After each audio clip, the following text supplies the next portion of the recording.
Sejam muito bem-vindos. Eu sou Tatiana Maia, professora da Escola de Humanidades do PPGH PUC-RS. E eu sou Leonardo Fetter, doutorando pelo PPGH PUC-RS.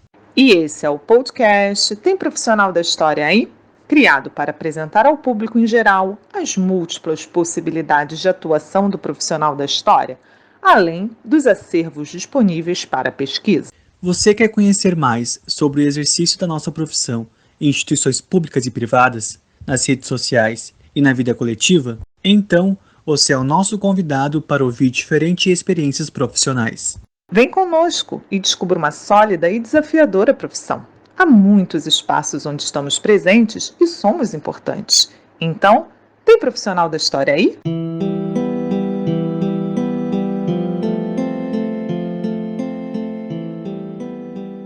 O nosso convidado de hoje é Leonardo Arouca, historiador do Museu da Diversidade Sexual do Estado de São Paulo. Leonardo é graduado em História pela Universidade de São Paulo, USP, e atua como documentalista e historiador no Museu da Diversidade Sexual, onde representa o Centro de Memória da instituição. Prestou consultoria para a elaboração da base de dados e procedimentos de catalogação ao Núcleo de Referência, Memória e Pesquisa LGBT. É membro do acervo Bajubá, membro fundador da Rede Latino-Americana de Arquivos, Museus, Acervos e Investigadores LGBTQIA+, e membro do projeto para a instituição do Museu Virtual do Território Bajubá LGBT+. Leonardo vem conversar conosco sobre sua atuação como historiador no Museu da Diversidade Sexual do Estado de São Paulo e muito obrigada por sua participação no nosso projeto.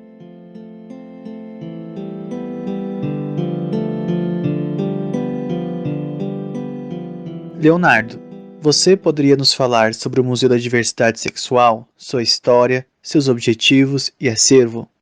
Fazendo uma apresentação breve, eu me chamo Leonardo Arouca, sou historiador de formação, atualmente faço pós em museologia e atuo no museu como analista de documentação e acervo, um pouco na gestão e pesquisa do acervo do Museu da Diversidade Sexual.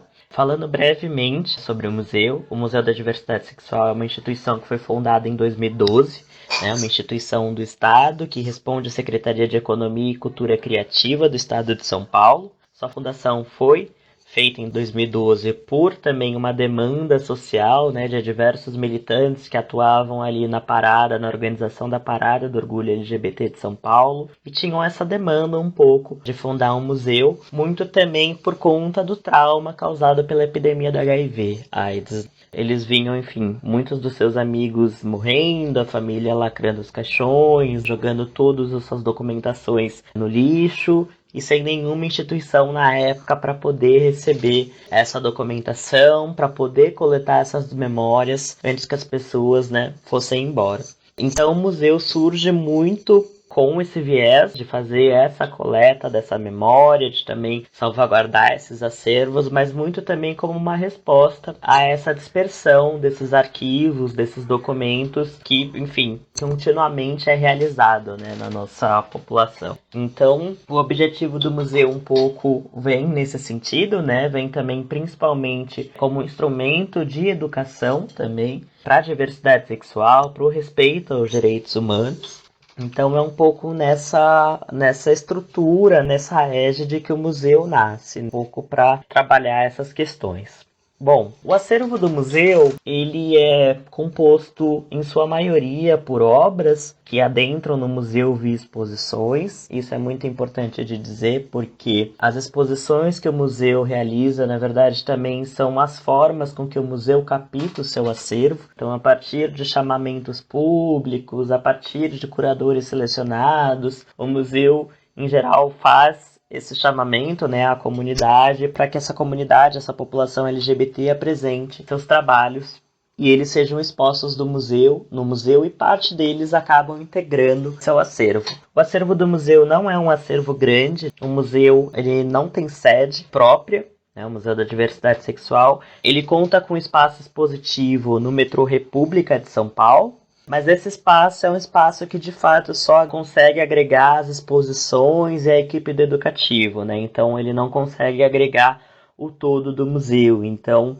Questões propriamente mais ligadas ao acervo, ao condicionamento em reserva técnica, são questões que ainda vêm se construindo a passos um pouco curtos no Museu da Diversidade Sexual. Por isso, o acervo do museu não é um acervo muito grande, falo no formato físico, mas em paralelo a isso, o museu investe muito em iniciativas digitais, e na virtualização desses acervos e também em projetos de captação de memórias, a quais essas memórias já são gravadas em formato virtual, para que a gente consiga fazer um acondicionamento em rede, em base de dados. Então, basicamente, eu acho que sobre o acervo é isso, né? É importante dizer que o Museu da Diversidade Sexual foi criado em um contexto da Secretaria da Cultura de São Paulo, em que diversos museus trabalhavam muito com a questão do patrimônio material e de que não teriam também acervos físicos, como é o caso do Museu do Futebol, como é o caso do Museu da Língua Portuguesa e o Catavento Cultural. Esses 3 museus, eles não têm acervos físicos e extrovertem, em geral, seus acervos por meios digitais. Então, o museu foi criado nessa leva e,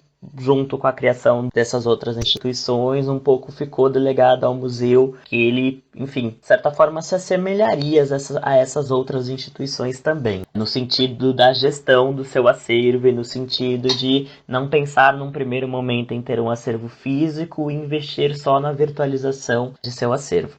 Acho que é importante dizer também, em termos de funcionamento, né? O Museu da Diversidade Sexual hoje ele funciona com a sua diretoria e 3 núcleos. A gente tem o núcleo que eu participo, que é o Centro de Referência, que é um pouco esse núcleo que está incumbido de fazer a referência dos acervos, não só do Museu da Diversidade Sexual, mas de outras instituições de custódia que tenham acervos com marcas de diversidade sexual e gênero também, e também um pouco incumbido de fazer as pesquisas para exposições, principalmente pesquisas expográficas para a instituição. Tem o núcleo do educativo, que é um núcleo um pouco mais robusto do museu, que é esse núcleo também que um pouco ocupa o espaço expositivo do museu, né, o único núcleo que fica no espaço expositivo do museu lá na República, e a gente tem um núcleo de ação cultural, que é um pouco incumbido de apresentar, de formatar uma programação cultural periodicamente.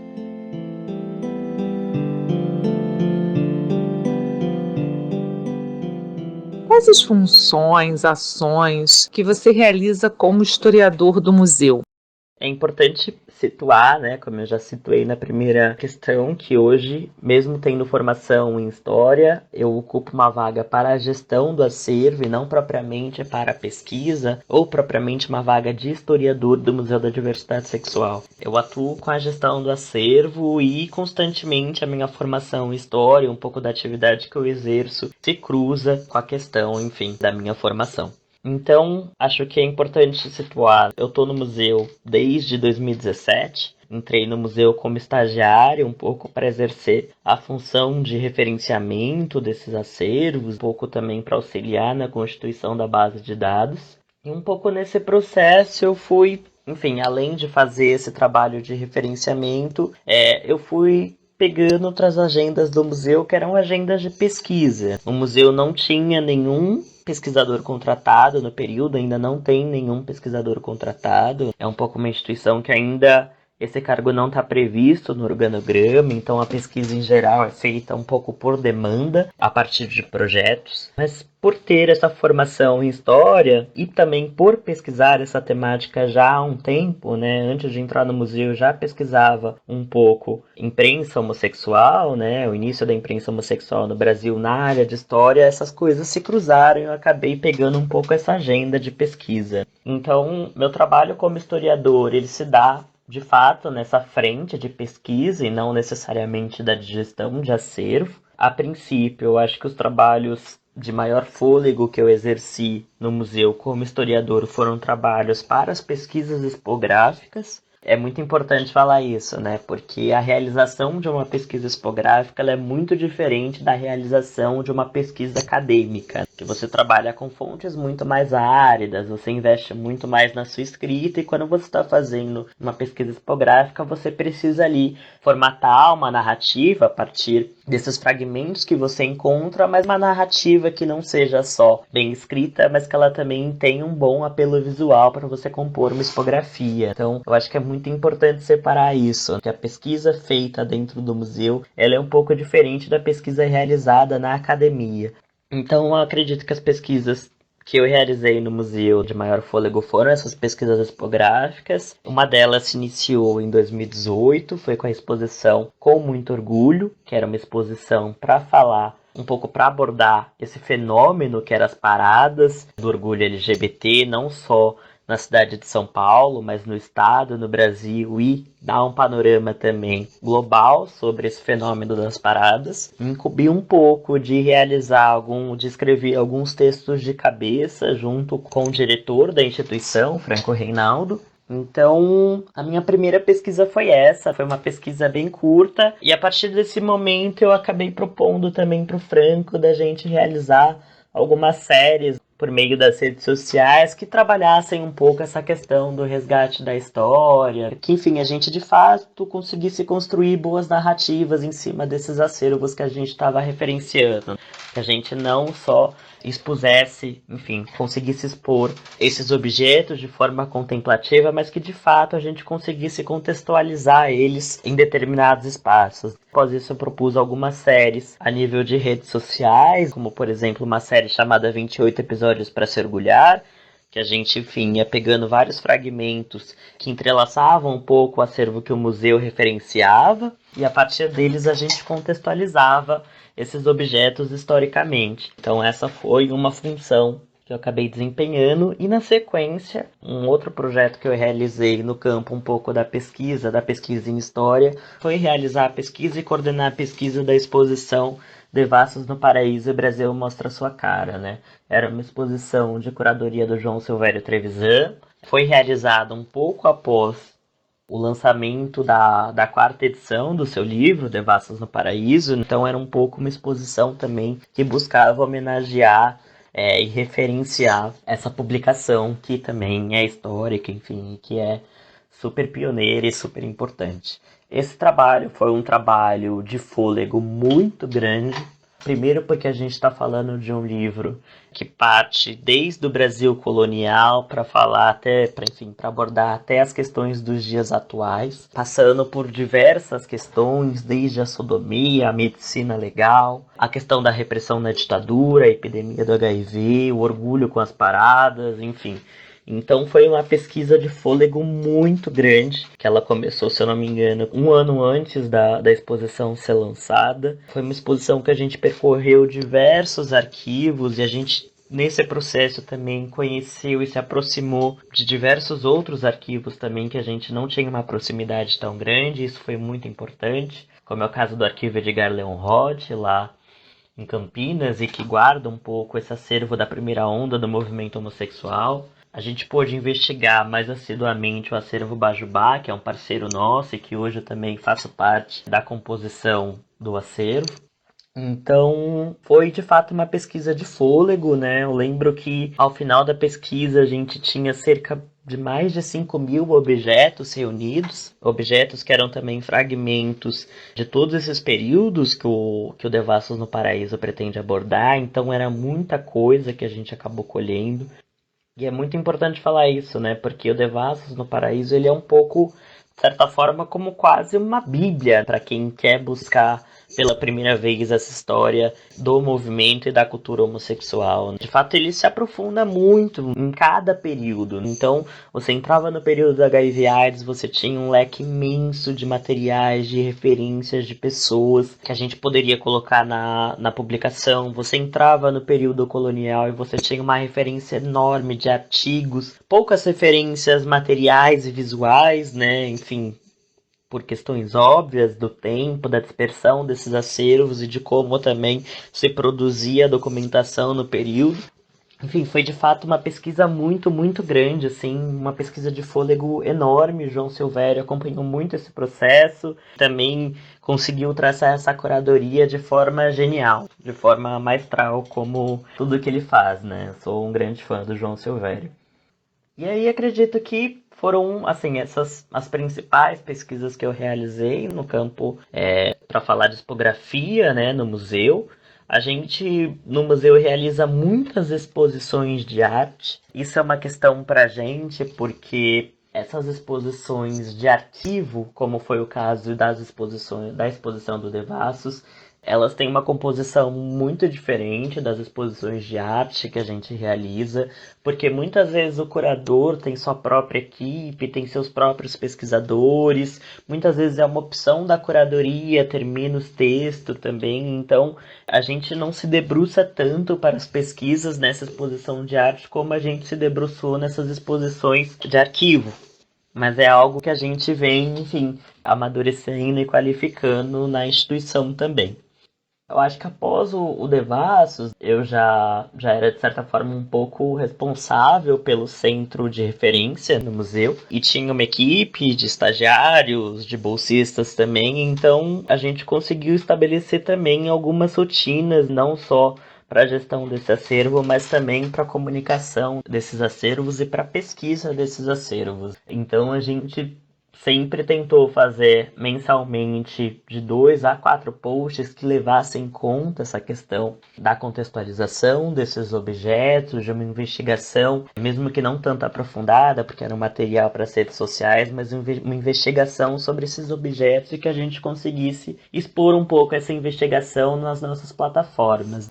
E aí acho que cabe falar, porque também foi uma ação em parceria que o museu realizou, mas por eu estar comprometido com essa ação também como pesquisador e por ser parte do museu, acho que ela é importante de se citar, né? Recentemente eu auxiliei a pesquisa, a curadoria do Renan Quinalha na exposição Orgulho e Resistências do Memorial da Resistência. Atuei um pouco ali como co-curador do Renan e também atuava no Museu da Diversidade Sexual. E nessa exposição, enfim, eu atuei de fato ali mais como pesquisador também, escrevendo os textos de cabeça, fazendo essa pesquisa expográfica para a exposição, formatando os núcleos da exposição, enfim, compondo essa narrativa. Então foi uma exposição em parceria museu e Memorial da Resistência que atuei bem forte nessa pesquisa também.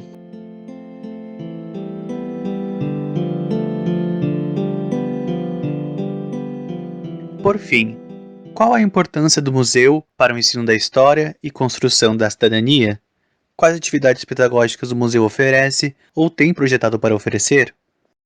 Acho que cabe falar, né, a princípio, que eu não sou da área de educação no museu, né, eu não sou do núcleo de educação do museu, eu sou da parte do centro de referência, então acho que eu não sou a pessoa mais apta também a esmiuçar um pouco quais são essas ações por não estar cotidianamente, enfim, elaborando, construindo e executando essas atividades. Mas eu acho que, a princípio, assim, né, eu acho que toda a curadoria do museu ela é feita com uma intencionalidade pedagógica. Isso é muito importante de dizer. Então, todo o processo curatorial tem essa intencionalidade pedagógica de sensibilizar para as questões da diversidade sexual, de aproximar um pouco esse público passante do metrô para conseguir entrar no Museu da Diversidade Sexual.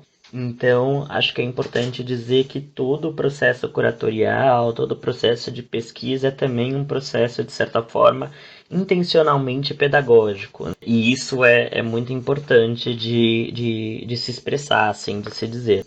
Bom, fora isso, claro, a gente tem o núcleo do educativo, que é um dos núcleos do museu que é mais bem estruturado, digamos assim, em termos de composição, em termos de ser o núcleo mais robusto, em termos de equipe também do Museu da Diversidade Sexual. O educativo sempre foi uma prioridade, desde o início que o museu foi criado, então sempre se teve a prioridade em primeiro estruturar esse núcleo do educativo, porque já se tinha a ideia e a noção de que era importante falar e educar as pessoas para essa temática. Então, foi o núcleo que primeiro se estrutura no museu. E esse núcleo, ele também é muito dinâmico. Ele tem, enfim, suas agendas próprias, suas agendas de avaliação, suas agendas de execução de atividades, de mediação. O educativo do museu é um educativo que está constantemente, 100% do tempo, no espaço físico do museu, com ressalva agora para a pandemia, que as instituições culturais do estado de São Paulo fecharam, mas é um educativo que está 100% presente lá no museu, então é um educativo que consegue trabalhar não só com o público espontâneo, mas também com o público agendado e oferecer também mediações personalizadas, levando em conta a demanda de cada grupo.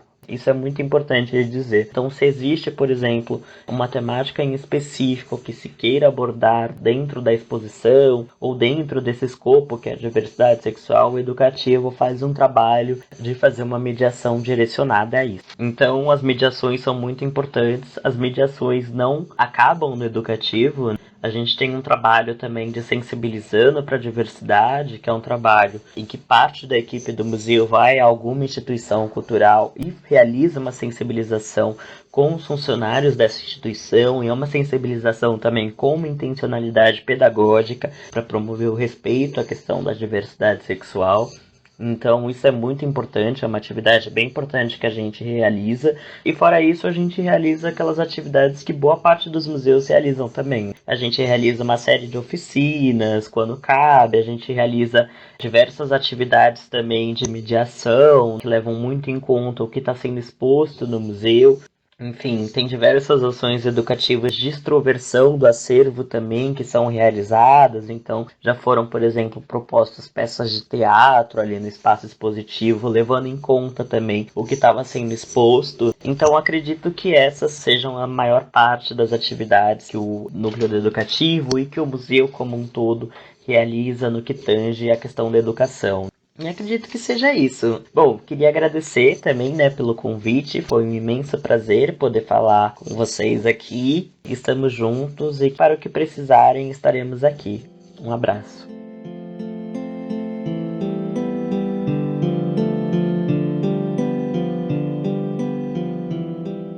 Mais uma vez, obrigada, Leonardo, por sua participação nesse projeto. E para todas e todos que nos acompanham, esperamos que tenham gostado dessa entrevista. Convidamos vocês para nos seguir no Facebook, no Twitter e no Instagram. Participem, comentem as entrevistas e sugiram temas. Será um prazer dialogar com vocês e construir esse projeto coletivamente. A música que inicia esse podcast é Atraente, composição de Chiquinha Gonzaga, de 1877. Fiquem bem e até o próximo episódio.